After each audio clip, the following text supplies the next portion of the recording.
Hello and welcome to Enchantment of Eternity's Revisited for my top 10 favorite Star Trek actors. In this video I will revisit the video I made several years ago where I counted down my top 10 favorite Star Trek actors. So this video was originally uploaded to YouTube on May 5th, 2015. So that is a good 8 years ago. So quite an old video, but this is a really remarkable video, a video I've been planning on revisiting now, actually for many years. Finally getting around to it now. So, this video currently has 73,000 views. And if you're familiar with my channel at all, that's a lot of views. Most of the videos I make nowadays, I'll be lucky if they reach 300 views. This video had 73,000, so it is the 8th most viewed video on my channel. The 7 that are above it are all Game of Thrones prediction videos, which no longer really get views because they're irrelevant because Game of Thrones ended, so you no longer had to predict it. But those were really popular back in the day and were definitely my most popular videos. Now some of those Game of Thrones prediction videos, when I first made them, I was surprised they blew up the way they did. But then after I saw they did, I purposely made more because I knew they would blow up. And sometimes they would blow up even way more than I thought they would. But there's videos like these with the top 10 Star Trek actors, which is a video I kind of just made on a whim. I was just like, oh, this is a fun little video to do. I thought it would be just like a normal video on my channel where it would get maybe a couple hundred views, 1,000 if I'm lucky. But I was very shocked that it blew up. And in fact, it kind of annoyed me a bit, to be honest, because I didn't make this video with the intention of it going to such a wide audience. And so people were criticizing stuff about it that was like, but I didn't really put much thought into it because I thought it was just another throwaway video like, my top 10 parallel universe stuff, which it gets a fair amount of views, but not that many. And mostly is forgotten. I didn't expect it to get over 70,000 views. And this is something, thankfully, because my channel doesn't really get as many views anymore, I don't have to deal with anymore, but it's something I used to have to deal with. Is the more views the video got, the more trolling comments or argumentative comments or ignorant comments or just annoying comments that I would get, which I don't really get on my lower viewed videos because they're mostly viewed by people who follow my channel, who like what I do and know my stuff. You guys are awesome. But when I had a video that would blow up and it would attract all these new viewers who had never seen my channel, that's when I would get all the, stupid comments or whatever. Or just, maybe just comments I disagree with, not necessarily stupid, but there were also stupid ones. Regardless of whether or not. I mean, do I agree that I'm a fucking noob? No, I don't agree with that, but that's not really the point. Or that I'm an imbecile? Yeah, so whatever. Anyway, although I think the Game of Thrones prediction videos were actually worse with those trolling comments, to be fair, than this top 10 actors videos. Anyway, when I first made this, to be honest, if I'm going to be really honest with what the motivation was, it's when Alexander Siddig was appearing on season 5 of Game of Thrones, and I was very excited about, that's Dr. Bashir being on Game of Thrones. And so that's what inspired me to do this countdown. So this countdown was more geared toward other material that the Star Trek actors has done. Which I think a lot of people didn't get. One person did get it and was like, oh, that's dumb to compare their other work. I'm like, but that's the whole point of the countdown. And to be honest, It was always my intention to go back and do another countdown that was just straight out their performances in Star Trek, but I never got around to it. Um, and there were some actors who were in other stuff that I hadn't seen, and people were like, "Oh, you didn't mention Brent Spiner's appearances in Night Court." I wasn't aware of it at the time. I have now since seen that, and it's okay. Just your standard, comedic appearances and whatnot. And then there was also things like, John Delancey and his appearances on Days of Our Lives, which of course I never watched soap operas and I had no idea, but apparently I would just watch an interview with him recently, and that's how he got the part for Q, is that was his face Maelish, Roddenberry's lawyer, really wanted him because he saw him on Days of Our Lives and loved his performance there. And so I hadn't seen that, and a few other things people referenced. I think I might have mentioned Jerry Ryan on Modern Family, but I never actually watched that. But anyway, as you can imagine, I had a lot of disagreement with my choices.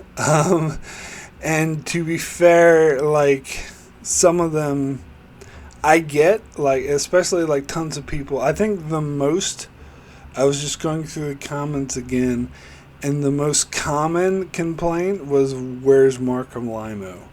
And I even explained in one of those comments, there was like a bunch of them, but one of them I replied to and explained, like, well, this is about other people's, the work outside of Star Trek, and Mark Lima didn't really do much outside of Star Trek. I saw him in a couple of B movies, which weren't particularly good, and so he wasn't particularly good in them because it wasn't a good role for him to play, so not necessarily his fault. But again, that's having the premise that we're basing it off of their other thing, which I think is a faulty premise. I actually agree with that comment. I just did it because I was excited that Alexander Siddig was being in Game of Thrones, which is the only reason why, by the way, he made my top 10. Because I was huge into Game of Thrones. But yeah, Mark Lima was the one, and I get that because I think he's a great actor. In fact, at the end of this video, I am going to give my updated top 10 that is judging them solely off of their performances in Star Trek, and Mark Lima did in fact make that list, so I agree with that. But the second most one I've heard people complain about, I completely disagree with, and who would never make my top 10, and that's Avery Brooks. I was surprised at how many people complained that Avery Brooks wasn't on the list. And so one of those comments I responded to was someone asked, why is Avery Brooks not on this list? And I replied to that comment saying, quite frankly, I just said, because he's not a good actor. And then I had other people, people responded, had like a thread to that comment, people responding to that, and some people were backing me up. Some people were completely agree. Like, I got a lot of likes on that comment. People like, yeah, absolutely, Avery Brooks is a terrible actor. He's an over actor. He's not a good actor. And then, of course, I had people in that thread disagreeing with me and saying, no, I think you're wrong. He's won all these Emmys and awards, and he's like a really, and other people pointing out that he was a good actor. And then, there were tons of other comments outside of that thread as well, which I actually just stopped responding to, where people were like, Avery Brooks, Avery Brooks, Avery Brooks. Now, here's the thing. If you're familiar with my channel and the style of acting that I like, I do, and this has a lot to do with my training, my education when I was in film school and took some drama courses and whatnot, that there's a difference between film acting and theater acting, and film acting needs to be more subtle and not hammy and over the top, and for the most part. And Avery Brooks is not good at being subtle. And this is, in fact, when I originally excluded him from my list, I was thinking of, there were a couple of first season episodes where he was just speaking like normal lines of dialogue. He wasn't like emotional in any way. He was just, giving a status report or something, or saying, "Oh, I don't believe he's on the station," or something like that. And I could hear the cadence of the way he speaks, and it sounds unnatural. It sounds like not a natural cadence. It sounds like a performance cadence, not a cadence of someone who you would actually talk to in real life, saying, "Oh, I don't believe he's on the station." And then he ends like each of his lines with like a sort of uptake in the vowel, like, "Oh, I don't believe he's on the station." And that's unnatural. That's not how people talk. And now, granted, this was only a couple episodes in season 1 that I was picking this out of. I don't know if he did this in later seasons as well. Maybe those episodes had a bad director and I'm being unfair. And in fact, the scene I'm thinking of, he was performing with Nana Visitor, and she was doing the same thing, but I'll get to her later because I saw a couple comments saying she should have been on the list too. But she's a bit more nuanced when I get to her. But Avery Brooks, on the other hand, also there was In the Pale Moonlight, where I read a review once when that episode first aired, saying that this episode would have been great if it wasn't torpedoed by Avery Brooks overacting. And I kind of agree. Although I do still think that episode's great. I still think this is one of the best episodes of the entire franchise. But his acting does bring it down for me. And I remember I said this once on a live stream on someone else's channel, and someone responded that, "Mark, you're dead to me now." I guess. I mean, some people, I guess, like that kind of performance. And this is something, of course, I do make fun of his acting on a regular basis on my channel. Being like, "People are dying!" And see, that was a high dramatic episode. And to have that sort of over-the-top, obvious performance, it's obvious that it's a performance. And again, that's more theater acting, so I have no doubt he's a great theater actor. But there's a difference between film, television, and theater acting. And film, television has to be more realistic and more subtle because it throws the audience out. Like when you go to a play, you kind of expect the performance to be a bit theatrical. But on screen, where your face is big and your emotions are big and you're not trying to reach the audience that's sitting all the way in the back, you don't need to be that theatrical. So it's too obvious of a performance, which throws me out of the story, which is not something you want to do, especially for such an excellent episode like that one. And of course, many other examples, not just that episode.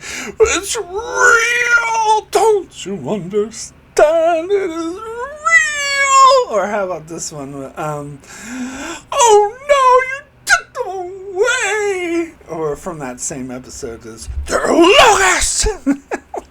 Like I said, I kind of like making fun of his performances on my channel because he's an over-actor.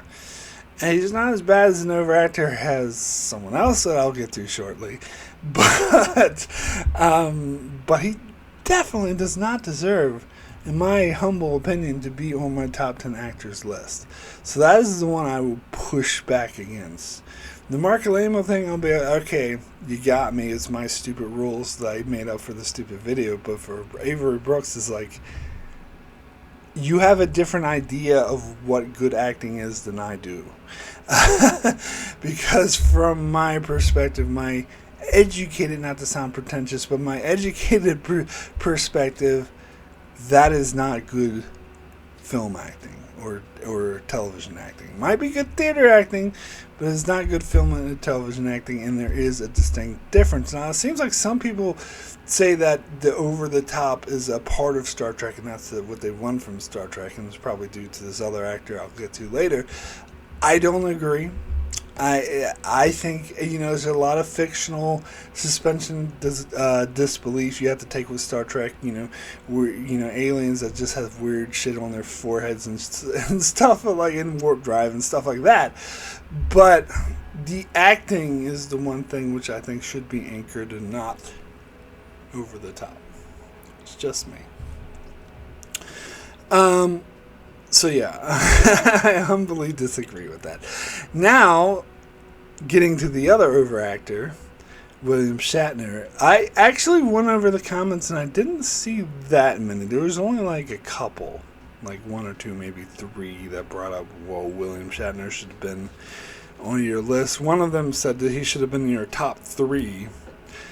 Now, when I originally recorded this video, I put William Shatner as kind of an honorable mention, saying that he's not bad enough to be in my worst list, but not good enough to be on my best list.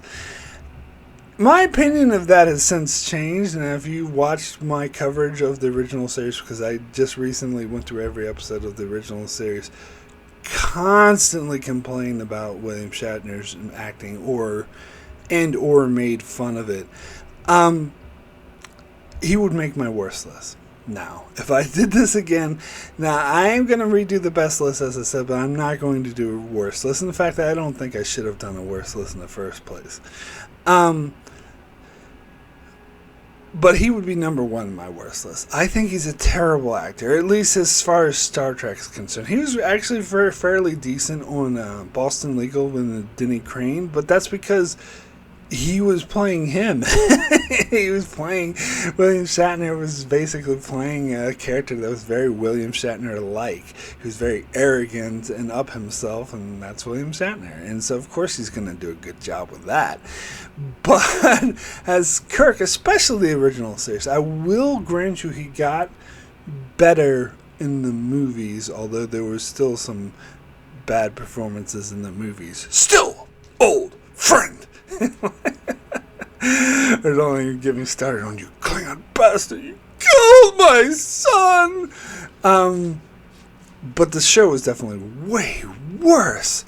It was way worse. And I think people very rightfully make fun of that hammy, jerky, like, pauses. That's what I noticed. Like, I think all those imitations you see, I think are dead on accurate. Well, maybe some of them aren't dead on, but they all are dancing around the same thing, and it's a terrible performance. And I recently watched this podcast that went through the original series, and they were like talking about how great of an actor William Shatner was, and I don't understand how they're defining good acting.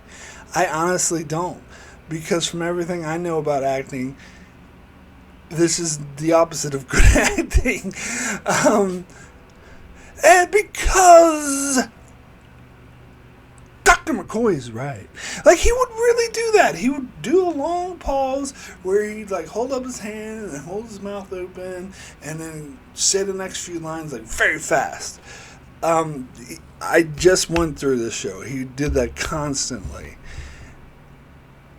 Mermoney, I don't deserve this happiness. So he would be my number 1 worst actor. So that's the change I would make. And I can't even begin to express how much I disagree with the people who say that he should be in the top 3 best. He should be in the top 3 worst. The one episode I did praise his performance for was Sitting on the Edge of Forever, which is why it's my favorite episode of the original series, and I will grant him he did an excellent job with that. But one episode is not enough to make up for all those terrible performances in all those other episodes. Anyway, speaking of my worst list, as I said, I don't think I should have done one.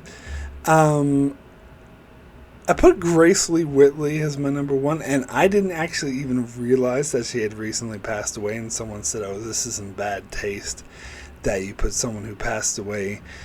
And I responded like, look, I'm just being blunt about their acting abilities. I'm not going to take real life things into account. But I was actually hiding the fact that I wasn't aware that she passed away. And I wasn't aware of the traumatic experience she had on the series, which that more than the fact she passed away would give me more pause of putting her on the worst list, which is why I don't think I should even do a worst list. And to be fair, like, I just went through the original series and I actually didn't have that big of an issue with her acting in the original series. It was more of her appearances in Star Trek 6, and particularly the Voyager episode, Flashback. I think she did a terrible performance there, and I think that's what stuck with me and why I put her at number 1, which I think is unfair of me again, because she maybe she hadn't been acting for like decades and was a bit rusty. So that is probably something I would change. And I also got I got some pushback for Gates McFadden, but I actually still hold that she's not a good actress. Like, I'm going through like TNG at the moment, and when there's a couple performances she gives that are really good, but they're mainly when she's not the main focus. When she's the main focus, episodes like Suspicions or Remember Me or Sub Rosa, that gem. I think she gives a very bad performance. And I saw in Picard season 3, I think she was fairly good. But again, I think when they focus too much on her, I don't know, maybe it's too much, but like, again, you have, especially the episode Suspicions, I'm thinking of, because you have the lines where she's supposed to be, like, yelling, and that's why you were in the room, so you murdered him. Like, the way she delivers it just sounds so fake and unbelievable. So that's why I put her on this list. And I stand by that. Even though she does give, if she's not focused on too much, just has like a scene or two, she can give some great performances. But anyway, as I said, I wouldn't even do a worst list. And the main one I got pushed back up for my worst list is Tim Russ. And to be honest, like, I kind of appreciate Tim Russ's acting more. Again, the main reason why I put him on this list is, again, was the sort of cadence. There's a few episodes in Voyager where he was just speaking normal lines, saying, oh, the technobabble or whatnot, or just the Heisenberg compensators or blah, blah, or the raising their shields. He'd give this cadence to the way he talked, which sounded performance-y. It didn't sound like realistic. It didn't sound... And granted, this technobabble is hard to do. A lot of actors, Star Trek actors, talked about that, but I think actors like LeVar Burton and Roxanne Dawson and Colm Meaney and Brent Spiner got the technobabble down perfectly, so they can deliver it, especially LeVar Burton. He's very good at this. They can deliver it in a way that sounds natural and believable, and I don't think Tim Russ picked up on that. But I do think I was being unfair to him, because there are other performances where he does actually give more sort of emotional, again, he's a Vulcan in his own Vulcan way, more sort of involved character moments, which he actually does a really good job at. Particularly, I'm thinking of the scene in Year of Hell. It's one of my favorite scenes, performance-wise, in the whole show of Voyager, where Tuvok is talking to Janeway. Janeway's going to stay behind in the ship and kill herself and go down with her ship, and Tuvok is saying, there's no need to do this, it's just a ship, it's just a collection of bulkheads. That was a wonderful, wonderful performance. And there's many other performances he gives that are really good. So I would take him off the worst list. I think that was unfair of me. But he wouldn't be on the best list either because of that technobabble thing. Yeah. And then I put Anthony Montgomery on the worst list, and I think that was unfair because it was probably more had to do with the writing than his performance. I just saw him like in a few other shows, I can't even remember what they are now, where he was just playing a big character who had 2 lines. So that made me think, well, he must not be a very good actor if he can only get bit parts outside of Enterprise. But that's unfair of me. And again, he might have... And again, he just sounds a bit sort of goofy or whatever, like he's a child, not a real adult. But again, in some of his lines, the way he delivers them, it just doesn't feel real to me. But again, that could be how horribly written the show was. So maybe I'm being unfair to him as well. And plus, he wasn't given much to do, which was a major shame. But yeah, so I guess I'll talk about this comment I got that I deleted from my immediately because I delete trolling comments or comments that really piss me off, and this one really, really pissed me off. Accusing me of being sexist and racist because I had Tim Russ in my worst list and Gates McFadden, and they said, oh, you only had one woman in your top 10 and she was a hot chick, referring to Jerry Ryan. And yeah, so they're like, oh, you might not intend to be, maybe you're doing a subliminal, like, it's a very sort of arrogant, judgmental post. And part of me wanted to respond with a snarky response accusing them of being sexist and racist because they said, oh, who deserves to be in your worst list is Marina Sirtis. And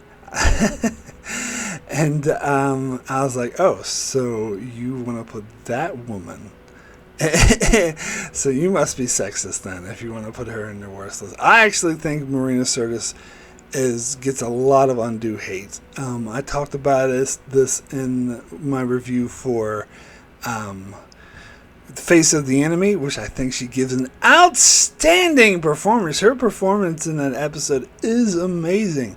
Now, granted, there are other performances in Trek, particularly the earlier seasons, where her performances aren't so good. But again, that has more to do with the writing. And when she's actually given good material, like the opposite of Gates McFadden, when she's given stuff to do, she kind of blunders it more. But when Marina Sirtis is the focus, she actually shines more. So I strongly disagree with that. And also, they kind of selling Jerry Ryan short for saying I only put her because she's hot, because she has, if you've seen episodes like Infinite Regress where she's playing multiple different characters, and the fact where she can play this sort of emotions born Borg drone, but yet and someone who's very arrogant and intelligent but has this soft sensitive side. She's an amazing actress for pulling this off, and I think they're being sexist towards her for selling her short, saying I just put her on this list because she was hot, which actually had nothing to do with why she was on this list. Also, they're ignoring the fact that I put Michelle Forbes on my honorable mention. Totally ignoring that. So, are you dismissing her out of hand for being hot as well? And so, yeah, I was I was gonna make a comment accusing them of being sexist and racist, but I just deleted it instead because that's probably the better way to go. Because that's God damn, that just infuriates me. But yeah, Marina Sirtis, I don't know, and I had a lot of other comments of people saying Marina Sirtis should be in the worst list, like tons of them, and I'm like, no. Have you seen Face of the Enemy? Go watch Face of the Enemy.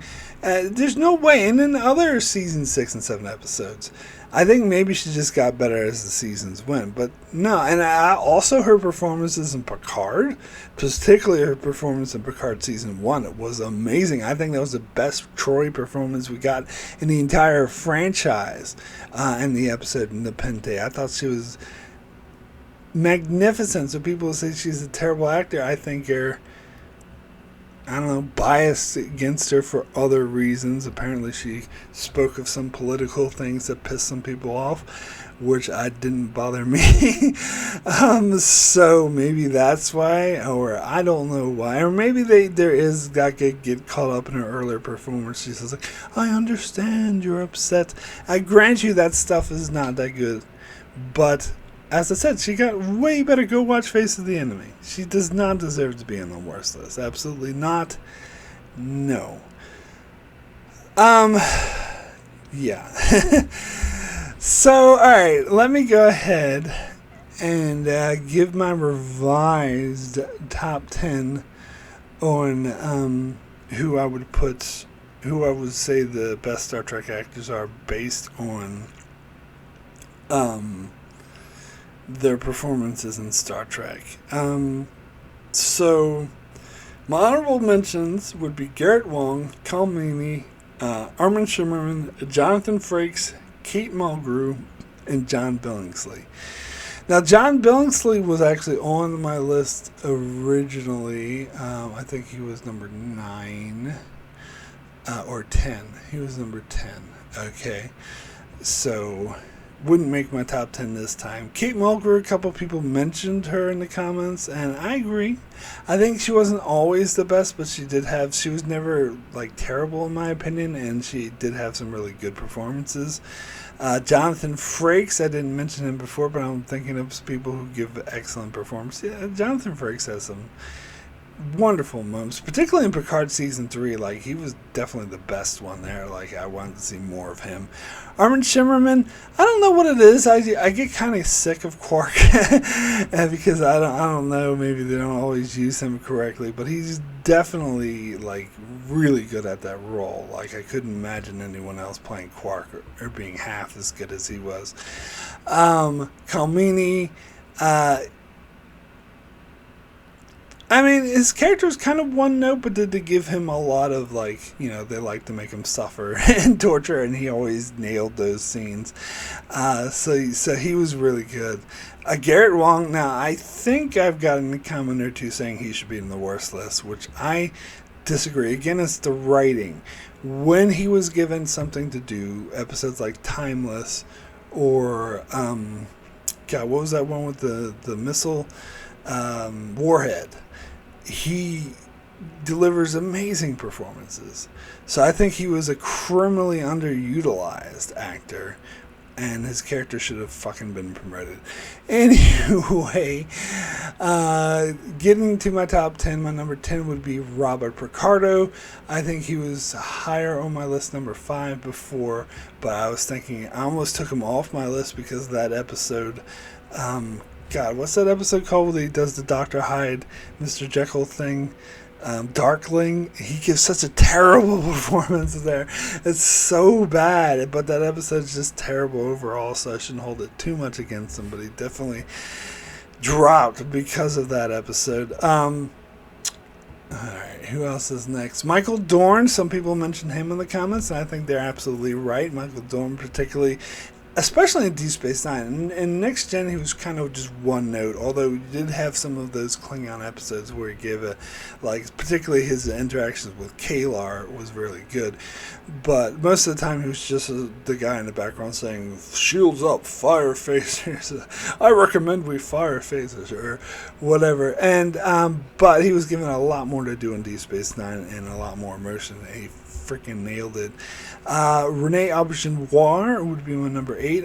Again, other people mentioned in the comments, and I agree with them. Like, he nailed Odo. Like, he showed us such a range playing Odo, and was so different than anything he'd done before. So yeah, and then 7, Jerry Ryan. I believe she stays the same, I think. Or she had 8, she actually goes up 1. But yeah, as I already talked about her, how she's an amazing actress, gave a really good performance, has 0 to do with her looks, but whatever.